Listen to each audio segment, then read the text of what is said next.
A standoff between a man who is wanted by the FBI and a large number of federal agents. It's entered its sixth day. The man has been holed up in a cabin in a remote section of Idaho with his wife, 3 daughters, and a friend. Agents can open fire as soon as they see any armed adult. Well, the Weavers are always armed. They adopt a military rule of engagement. In the last 10 days of August of 1992, a man named Randy Weaver felt the full force of the government coming down on him. Now, Ruby Ridge is a perfect example of why you should always remember when your court dates are and make sure to appear accordingly. Okay, are all the feds gone? Ruby Ridge is actually an incredible example of that the government doesn't care about your individual rights and they will take them away from you with force if they need to. To better understand this entire incident, we must first understand who the Weavers were. Now, a lot of this information can be found other places, so I'm not going to give a lot of it here. All that's important for this story is that the Weavers had some extreme beliefs. The Weavers believed that the end times were upon them, and I mean recently, and I mean like now. This was 92, not now, but you know, now. So what they chose to do is they purchased property in northern Idaho, I mean darn near Canada, and basically they built this cabin on top of a ridge with just one road up to it, and they began a lifestyle of off-the-grid living. Now, it just so happened that their house was like right next to a group of some really not nice fellas named the Aryan Nations, and this is a group of racist white supremacists who also consider themselves some sort of denomination of Christianity. The Weavers, being friendly types, often visited the Aryan Nations and actually believed a lot of what the Aryan Nations had to say, not on their racist grounds, but on their grounds that the apocalypse was coming soon and the Antichrist was already among the world and all of this apocalyptic talk.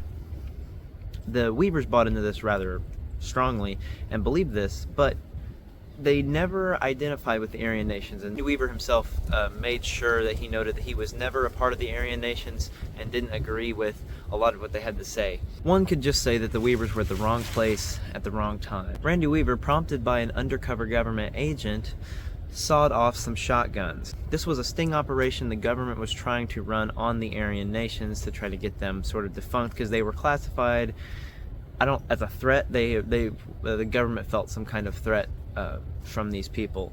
It just so happened Randy Weaver was there visiting the Aryan Nations people. A man in disguise as a member of this Aryan Nations racist congregation asked Randy Weaver to saw off some shotguns for him, and he did that. Now, as we all know, you can't do what you want with your own property unless the government approves, and the government does not approve of sawing off shotguns. So they kind of threatened to throw Randy Weaver in jail if he didn't comply with giving up names of people that were in charge of the Aryan Nations and helping them bring him down. Now, I'd just like to clarify that I do not support the Aryan Nations in any way, and I am in no way a white supremacist. I don't even think race has anything to do with how anybody interacts with anyone, and at least it shouldn't. I would also like to state that this is not going to be an unbiased telling of this story. I really don't like the government at all, and so if you felt at any point I've been too harsh to our beloved government agents, then by all means let me know. Back to Weaver. Okay, so Weaver sawed off the shotgun, and the government was like, hey, we're gonna like throw you in jail if you don't comply with what we're doing, and you'll have a court date and all this stuff. And Randy Weaver was like, no, I'm not gonna give them up. These guys are my friends. I don't know why you'd want these guys as friends, but anyway, so he refuses to show up in court. At least that's the government's narrative. And also the ATF kind of did some reports about him and everything and said that he was a convicted felon, a bank robber, not a good guy. These claims were all totally fabricated, as well as the claims that he was a white supremacist, which I've seen lately in doing research for this. He wasn't. Like I said, he never claimed association with the Aryan Nations. His own personal ethics regarding race, I am not sure of. He may very well have been a racist scumbag. His own personal beliefs about race and politics and things like that are not what we're looking at here. What we're looking at is what the government did to a private citizen. I could care less what this guy actually believed. He was very anti-government, that is for sure. And on that note, I can kind of sympathize with him. Otherwise, I don't really believe in a lot of what he had to say. He was kind of they're kind of nut jobs, honestly. They're like the epitome of like taking doomsday prepping way too far. They are the original doomsday preppers. Well, not the original, but anyway, what happened here is that Randy Weaver had a court date that he had to appear at, but the judge changed the court date and Randy Weaver was not notified. This all occurred in the early part of the year before, 1991. Now, Randy Weaver wasn't notified because he didn't have a phone. And Randy Weaver had mail, but someone else delivered his mail to him, and that person failed to deliver the message that the court date had been changed, and therefore Weaver did not appear in court on the day he was supposed to. What does this mean? This means that the government shows up to your house and makes you go to court. Now, in my opinion, the government took things a little too far this time. Again, all the information the ATF had on Weaver was that he was this convicted felon who was stockhousing guns and just had guns upon guns upon guns and was this racist extremist who hated the government and would, I don't know, he was not a good guy, according to the ATF.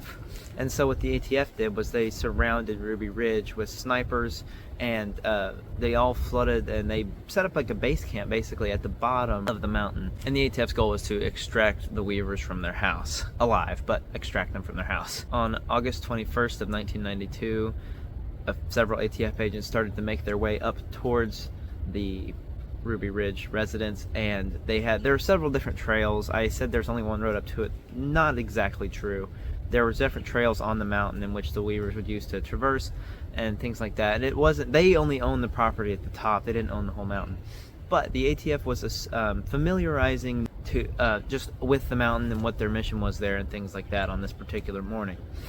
And several teams split off on some trails. One of the teams got a little too close to the house, and the Weaver's dog began barking. Now, there are actually several accounts of what actually happened, what didn't.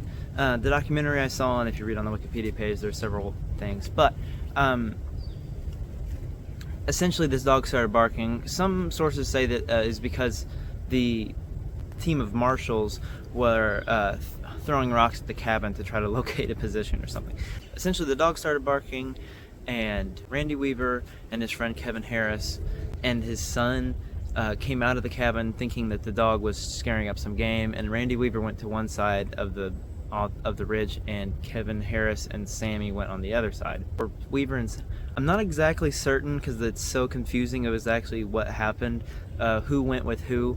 Essentially, what is important here is that their dog Stryker, when he started barking, ran and gave away the position of the U.S. Marshals, and Marshal William Deegan shot and killed Stryker. After this, Sammy, who saw that happen, Sammy is Weaver's 14-year-old son. Sammy Weaver looked at Deegan and said, "You killed my dog, you SOB," and then shot him. Shooting William Deegan, Sammy Weaver was killed by the other U.S. Marshals. Upon hearing all these gunshots, Kevin Harris and Randy Weaver ran and found the dog and Sammy Weaver dead. Sammy was 14. Deegan, the U.S. Marshal, was dead as well. At this point, there is an extreme situation happening, and things are about to get much, much worse for the Weavers, and ultimately for the ATF. So after Marshal Deegan was dead, the FBI was notified, as well as local Idaho authorities, and this is when the snipers were deployed around the mountain. It was not before this. Nevertheless, snipers were deployed around the mountain and at all sides, and were ordered to shoot and kill anyone that came out of the cabin, except for the children. They were to shoot or kill any of the adults that left the cabin.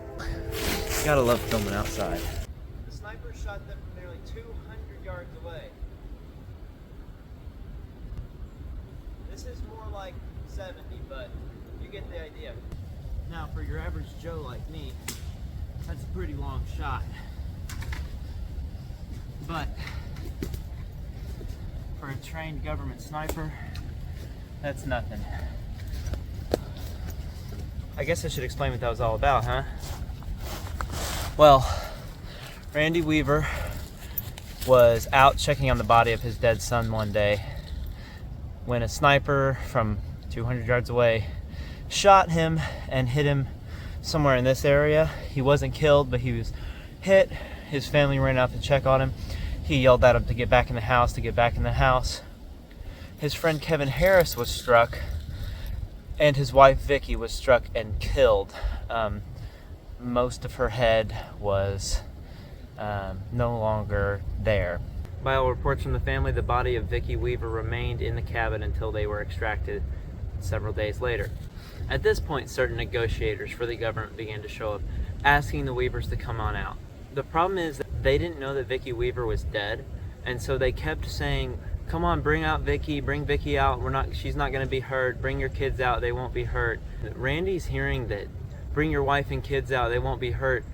He feels that he's being taunted, and the atmosphere inside the cabin just becomes very destitute. And Randy Weaver's oldest daughter, who, when talking about the event, said that she had fully prepared and accepted her death, as did everyone else inside the cabin at that point. Finally, former presidential candidate and Vietnam vet Bo Gritz came, and Weaver agreed to speak to this negotiator. Weaver reportedly gathered his family and said, come on, we're going to go with Mr. Gritz down to the bottom of the mountain.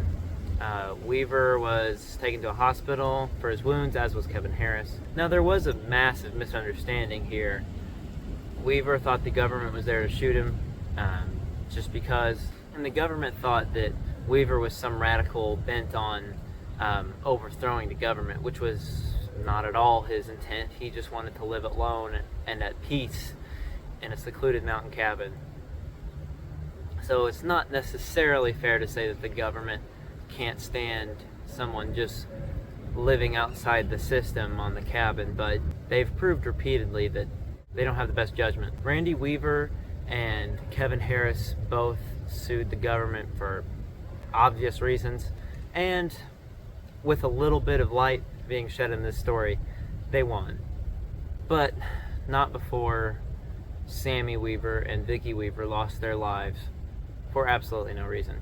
It's important to note that that day when Sammy died, he didn't actively kill a federal marshal because that's a federal marshal and he was supposed to kill him. It wasn't his thought process. That wasn't how Randy raised him to believe. Sammy Weaver just saw a guy who was dressed in camo and shot his dog. So, I mean, I think anyone would act in self-defense in that situation. I would like to talk about some of the implications that this whole story has. Misunderstanding or not, the government will kill you without hesitation. The government was on strict order to kill anyone that came out of the cabin, whether they were a hostile threat at the moment or not. The government doesn't kind of engage in this whole, if you're being attacked, attack. There's a threat of an attack, end it before it happens, even though there was no threat of attack. I really hope this entire story hasn't just like ruined your day like it did when I watched the full documentary just a few days ago. I always knew about Ruby Ridge, I never knew the full story, and this video is by far from the full story. I encourage you to watch the PBS documentary about it and other YouTube videos as well. I would like to end this video with the wise words of a fellow YouTuber. And remember, kids, the next time that somebody tells you the government wouldn't do that, oh yes they would.